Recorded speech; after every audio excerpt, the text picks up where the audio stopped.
81 വയസ്സായ ഈ മനുഷ്യനൊക്കെ ഈ 10-35 MLA-മാരും കൊണ്ട് നിയമസഭയിൽ എന്ത് കാണിക്കാനാന്ന് ചില സമയത്തൊക്കെ ഞാൻ ചിന്തിക്കാറുണ്ട്. അങ്ങനെ ഒരു ആശങ്ക എനിക്ക് ഉണ്ടായിരുന്നു. പക്ഷെ ഈ വീഡിയോ കണ്ടതോടുകൂടി ആ ഡൗട്ട് തീർന്നു. ഒന്ന് കണ്ടു.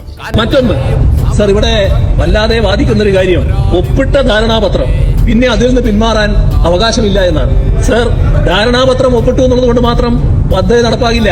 പദ്ധതി നടപ്പാക്കണമെങ്കിൽ ധാരണാപത്രത്തിന്റെ അടിസ്ഥാനത്തിൽ ചെയ്യേണ്ട കുറെ കാര്യങ്ങളുണ്ട്. സംസ്ഥാന തലത്തിലും ജില്ലാ തലത്തിലും മോണിറ്ററിംഗ് കമ്മിറ്റികൾ രൂപീകരിക്കണം. മാത്രമല്ല, പദ്ധതി നടപ്പിലാക്കുന്ന സ്കൂളുകളുടെ വിശദാംശങ്ങൾ കേന്ദ്ര സർക്കാരിനെ പോർട്ടലിലൂടെ അറിയിക്കണം. ഇത് 28/10/25 തന്നെ സംസ്ഥാന സർക്കാർ ഇത് സംബന്ധിച്ച ഓൺലൈൻ പോർട്ടലിന്റെ പ്രവർത്തനവുമായി മുന്നോട്ട് പോകുന്നില്ല എന്നറിയിച്ചിട്ടുണ്ട്. സർ, അതോടൊപ്പം തന്നെ ധാരണാപത്രം ഒപ്പിട്ടതിനു ശേഷം കേരളത്തിലെ ഒരു തലത്തിലുള്ള മോണിറ്ററിംഗ് കമ്മിറ്റികളും രൂപീകരിച്ചിട്ടുമില്ല. ഒരു കാര്യവും നടന്നിട്ടില്ല. സർ, അതേപോലെ തന്നെ ഓരോ ബ്ലോക്കിലും 2 സ്കൂൾ വീതമാണ് PMC സ്കൂളായി ഉയർത്തേണ്ടത്. അങ്ങനെ ഒരു ലിസ്റ്റും കേരളത്തിൽ ഇതേവരെ ഉണ്ടാക്കിയിട്ടില്ല. സ്കൂളുകളുടെ ലിസ്റ്റ് കൈമാറിയിട്ടുമില്ല.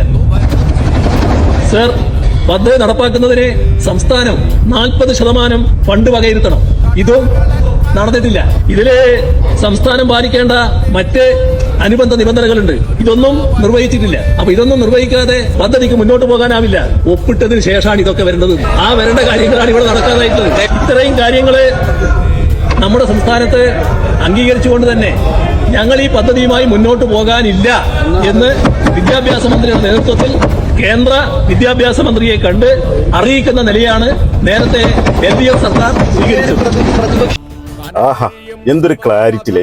കഴിഞ്ഞ LDF സർക്കാരിന് PM-ശ്രീ പദ്ധതിയിൽ എന്തായിരുന്നു നിലപാട് എന്നുള്ളത് വെള്ളം ചേർക്കാതെ ഒരു ബബ്ബ അടിക്കാതെ കാര്യങ്ങൾ പറഞ്ഞ് മനസ്സിലാക്കി കൊടുത്തു. ഓക്കെ, ഇനി നമ്മുടെ ഇപ്പോഴത്തെ മുഖ്യമന്ത്രിന്റെ ഭരണകക്ഷി MLA-യുടെ ഒരു ചോദ്യത്തിന് നമ്മളെ മുഖ്യമന്ത്രിന്റെ ഒരു മറുപടി അതും കൂടി കേട്ടോളൂ.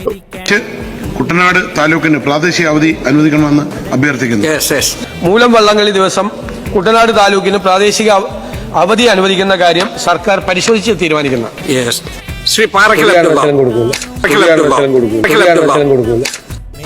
എന്താ ചെയ്യലേ? ഓപ്പണായിട്ട് ജനങ്ങൾ കേൾക്കാൻ വേണ്ടിയിട്ടൊരു കാര്യം വരാം, ജനങ്ങൾ കേൾക്കാതെ മറ്റൊരു കാര്യം വരാം. ഒരു കാരണവശാലും നടപ്പിലാക്കൂലെന്ന് പറഞ്ഞു. എന്താ ചെയ്യാ?